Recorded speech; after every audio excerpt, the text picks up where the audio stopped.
I'm Steve Garrett, and what I'm doing today is I'm going to be recording a couple of my flash fiction stories, and I thought it might be quite fun if I actually videoed that. Now, my setup here is a bit kind of homemade, so I've got a camera here, I've got my script here, and I've got my microphone here, so I'm not going to be looking at the camera when I'm doing this. I'm doing this for the audiobook stuff. But as much as I can, I'll try and do stuff towards the camera as well, and see if I can make this work. If it's rubbish, you'll never see this, so it won't matter. Anyway, so if you like watching somebody record audio, then this could be a fun thing for you.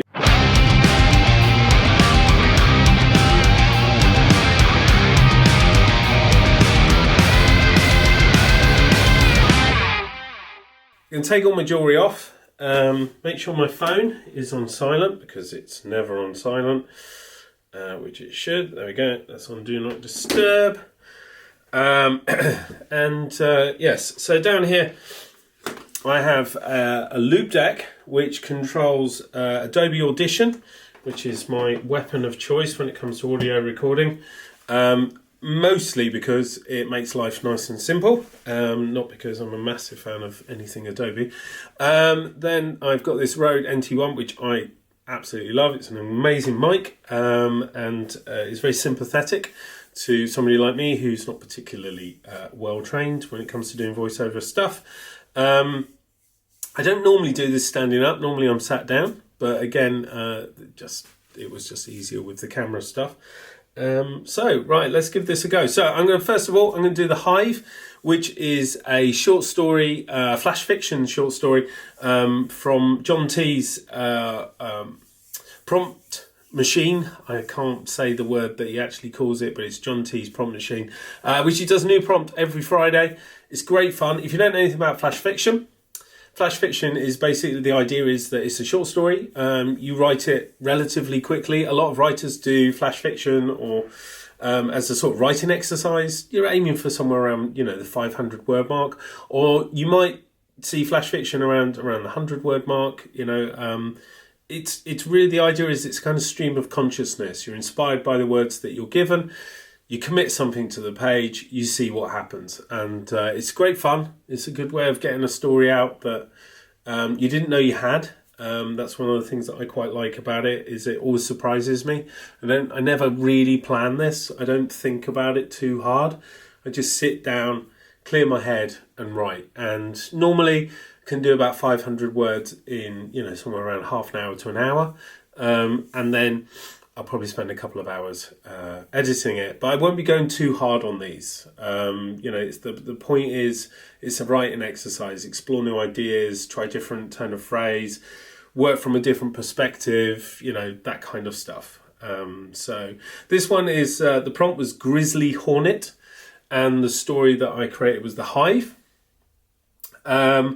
And this is actually the third story I wrote from Grizzly Hornet. The first two I didn't like at all. They were a bit sort of, they felt a bit cliche to me. And I found it quite difficult to kind of leap away from the prompt. I do a lot of improv and doing, you call it A to C'ing. So instead of, if you think of grizzly, then A to B would be bear. But A to C might be something, might be, rough, or I don't know why, but beard. Grizzly would get me to beard. There's a connection there. It's probably Grizzly Adams, which is an old kids' TV show, and he had a massive beard.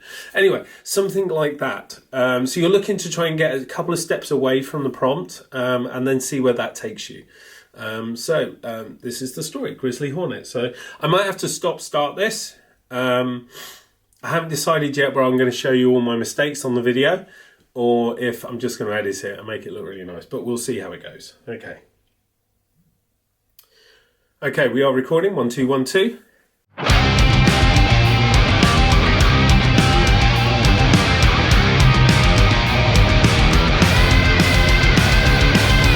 Hive by S.M. Garrett. It was raining. Most people hate rain, but it made my job easier. Like a pre-clean in a car wash, but on stage. A monsoon wouldn't stop these fans from coming out and paying homage to their heroes.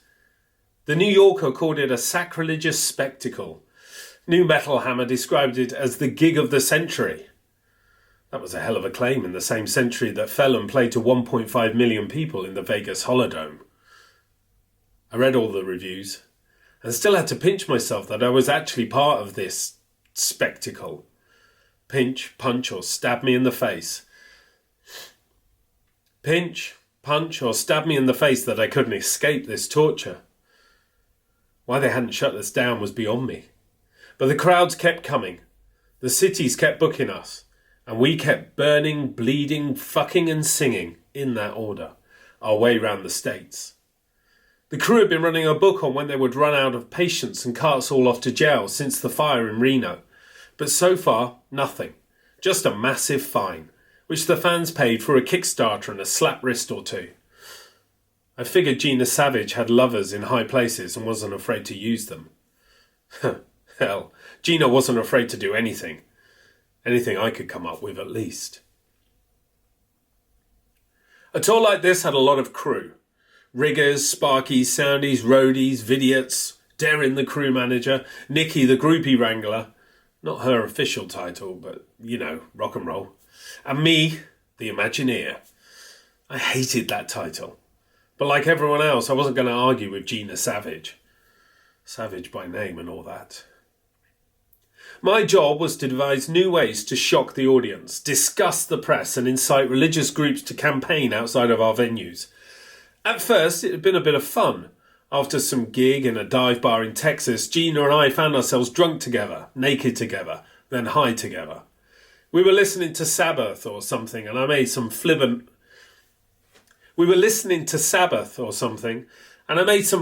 life-changing comment. They knew how to do a show. You know, he bit a head off a live bat on stage. Gina stopped rolling her hips long enough to light a cigarette. She always took fag breaks when we fucked. It was so off-putting.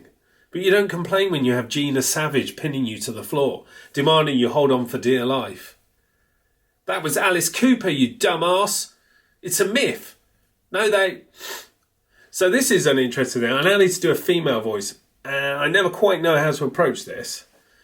Because I don't want to do a high voice because it's going to sound like Monty Python or my mother. My mother sounds like Terry Jones. So I think probably for Gina, I'm just going to go something quite soft because that's kind of, she's got one of those characters where you're not quite sure who she is. There's a lot going on underneath, and she doesn't give a lot. She doesn't show a lot. Backstage, obviously on stage, she shows everything. That was Alice Cooper, you dumbass. It's a myth. No way that was Alice Cooper, you dumbass. And it's a myth. No way they would have let him do that back then. It's true. I read Gina took the cigarette out of her mouth and brought it down on my chest. She missed burning my nipple off by a centimetre. The smell of burnt hair hit my nose before the pain did. Ketamine was the real deal back then. I growled at her. She laughed. I dared her to drink half a pint of her fan's blood on stage and, the rest is rock and roll. Rock and Roll Hall of Fame, 6 albums and nearly 1 billion slathering worker bees paying homage to The Hive and my psychopathic ex, Gina Savage. I was awakened from my daydreams by the clang of a third and final cage hitting the stage deck. I watched as it descended into the floor on the grav lift. Jesus, what kind of band can afford a grav lift on stage? The frickin' Hive, that's who. Don't jolt that thing, it's sedated. Don't want it waking up too soon, eh? I shouted across the stage. The 2 local crew I had roped into helping me looked around nervously. The cage was covered. The stage was empty. I never let anyone see the surprise. Gina liked it like that. It meant she got honest reactions from the band and the crowd. It changed the music, she said, distorted it, and gave it a raw quality.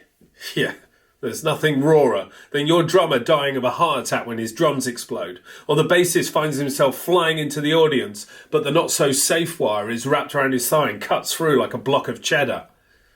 It was funny at first. then serious, then dangerous, and recently downright nasty. Gina had no boundaries, and she demanded I kept pushing, and she demanded I keep pushing us further and further. I was getting nervous about this. I'd gone too far this time, but I knew that. I knew this was the only way out of this Dante life I'd created for myself. Everyone else had escaped, some in one piece. Everyone else had escaped, some of them in one piece. Once she had tired of using me as a human ashtray, Gina moved on to our ex-lighting designer. I was getting nervous about this. I'd gone too far this time, but I knew that. I knew this was the only way out of this Dante life I'd created for myself. Everyone else had escaped, some in one piece. Once she had tired of using me as a human ashtray, Gina moved on to our ex-lighting designer, then our ex-road chief, and, well, you get the idea. Now it's just me and her, and tonight we would both be set free. From the wings, I could see they had started letting the crowd in. They couldn't see me, though. That's the beauty of neo-mesh gauze, like a one-way mirror on stage. It works, I promise you. Gina and I screwed in front of 75,000 people and not one of them knew. Just the band watching on in shock. Or awe. She liked it when we achieved both. That might have been the last time I let her touch me. Or maybe it was the other way round. It's hard to tell when your life is this toxic. I had to get out or die trying. It really was that bad. 1 hour later, the lights dimmed. I was at the back of the enormous arena. I had a plane ticket in my pocket and an unmanned Uber. 1 hour later, the lights dimmed. I was at the back of the enormous arena. I had a plane ticket in my pocket and an unmanned Uber waiting outside.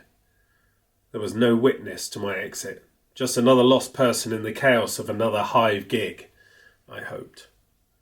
The pyros ripped from the front of the stage, showering anyone who wanted to get burned. And so many wanted to get burned. The pyros ripped from the front of the stage, showering anyone who wanted to get burned. So many wanted to get burned. The world was going to hell and our fans were in a rush to get there. Be my guest, I thought. But by the way... Be my guest, I thought. But by the way the lighting op looked to me, I said it out loud. Raise the lift, I ordered. Already? He questioned, his hand hovering over the control button. Yes! I slammed my hand down on his and the lift was activated. Gina was still waving to the crowd as they patted out the fires that had sprung up on their brand new aptly named Kill 'Em All Tour t-shirts. At the back of the stage, the 3 cages began to rise up. I thought I could hear the growling and snarling of the screaming crowd. That was impossible, of course. It was actually coming from me. The noise grew deep inside. My teeth were baring and the crew gave me space. Lots of space. I stood watching, transfixed. All thoughts of fleeing were suddenly replaced by the rage of 10 years of semi-consensual abuse and the realisation that I wanted the answer to the question, where were you when those bears ripped Gina Savage apart on stage? I wanted the answer to be in the control room, releasing the safety chains. Now that's the kind of story that becomes a rock and roll myth, even if it's true. The end.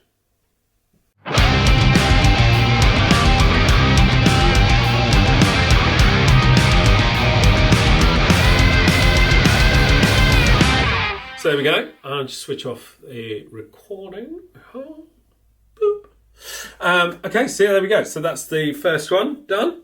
You see, I stopped and started a few times. I'm also a bit nasally today. Got a bit of a cold. You don't need to know that, but there it is. That's the truth. I just realised you can probably see that ring light in my glasses, but you know, without my glasses, I can't read. So what you gonna do?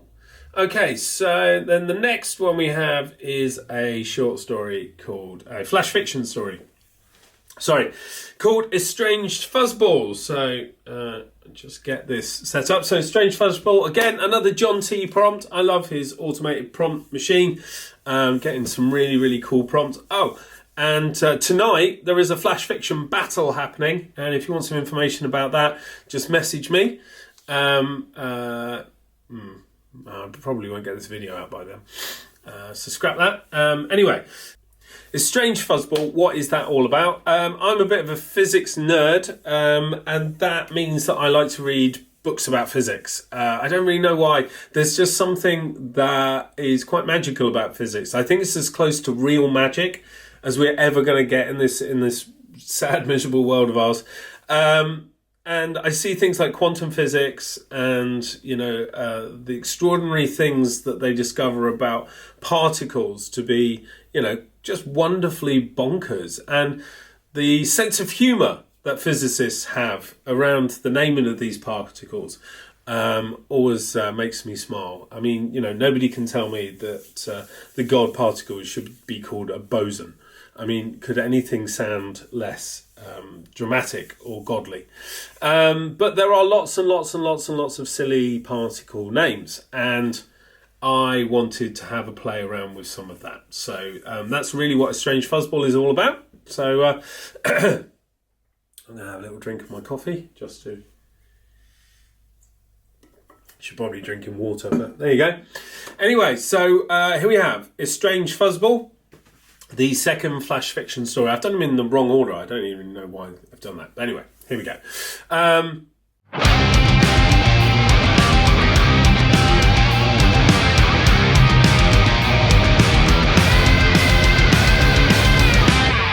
A Strange Fuzzball, a short story by S.M. Garrett. Everyone thinks physicists have no sense of humour, slurred Mike as he pulled his seemingly equally as drunk assistant Geneva through the final security door. It's a common miscomprehension thingy, he dribbled, as he knocked over an aluminium trolley whose sole purpose was to provide a last resting place for worn-out clipboards.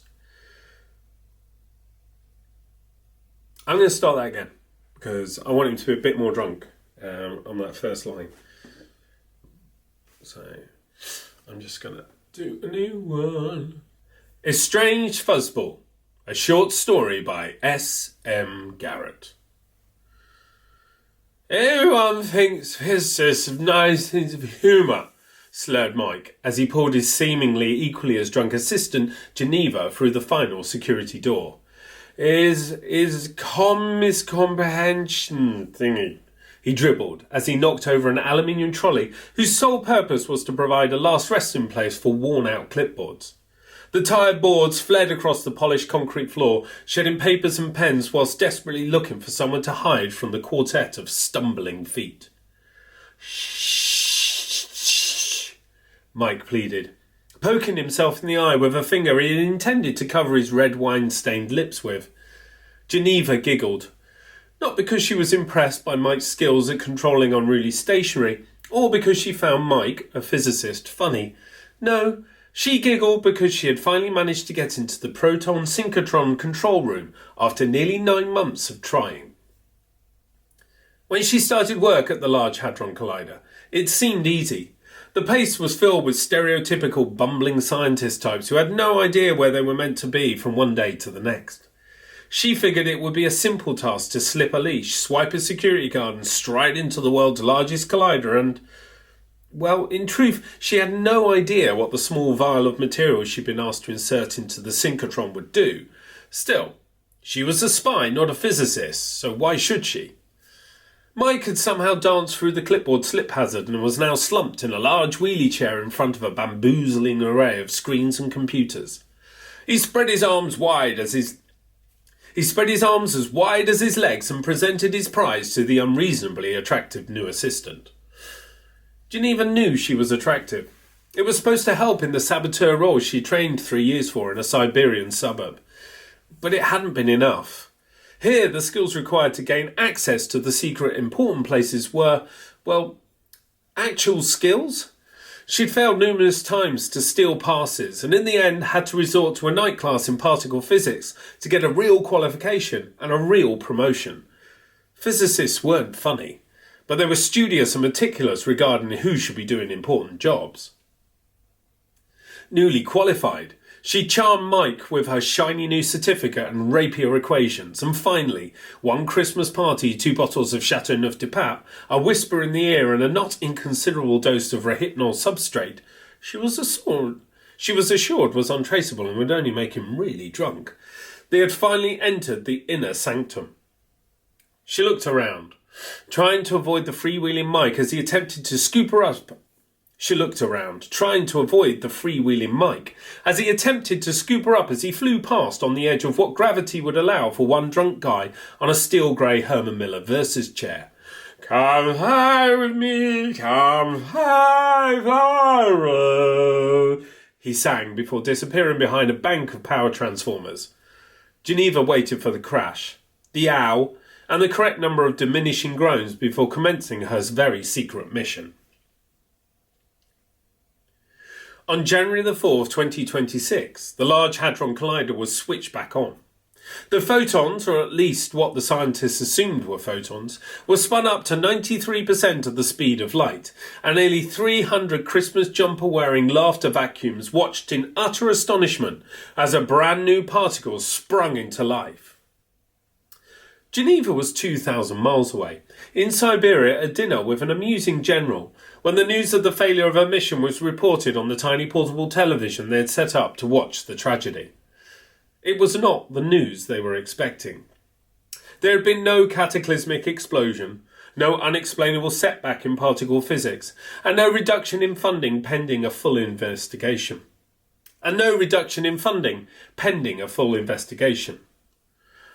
Today, scientists at CERN are very excited to announce the finding of a brand new family of particles.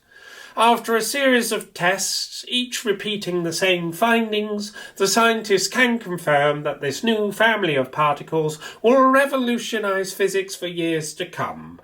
Let's go live to CERN now. Mike's grinning face appeared on the screen. He was wearing the Christmas jumper Geneva had brought him before she left. He was, as reported, very excited. I'm so excited to announce we have found a whole new family of particles. Because of the unique way these particles behave and the strange way they look, after my lovely assistant, we have called them fuzzball particles. The particle one we found is a heavy estranged particle, and we believe there will be 3 other particles, a happy, a sad, and a clinging fuzzball. The reporter was struggling not to laugh.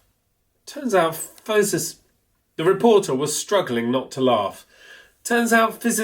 are funny after all, especially when naming particles, thought Geneva.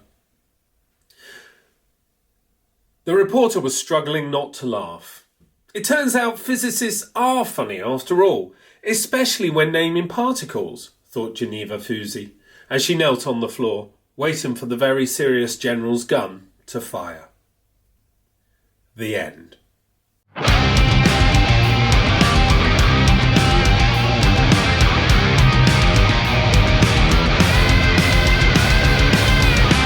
There we go. So that's me recording 2 flash fiction stories. It's Friday today, so I'll probably do another one. I'll see how this video goes, see whether it's any good, see whether anyone cares. I'm probably going to try and do some more video stuff. I quite like doing video stuff. I mean, I run a video production company, so I probably should. And I'm also going to start doing some work on creativity, ideas, how I come up with ideas, how ideas are created, and some of the processes that I go through once I've got an idea, and how I turn that idea into a story that I care about, as something that I want to write, something that I want to spend my time doing. Anyway, if you've watched, thanks for watching. If you've listened, thanks for listening. And if you just read it, thanks for reading. My name's Steve Garrett, and I'll see you soon. Bye.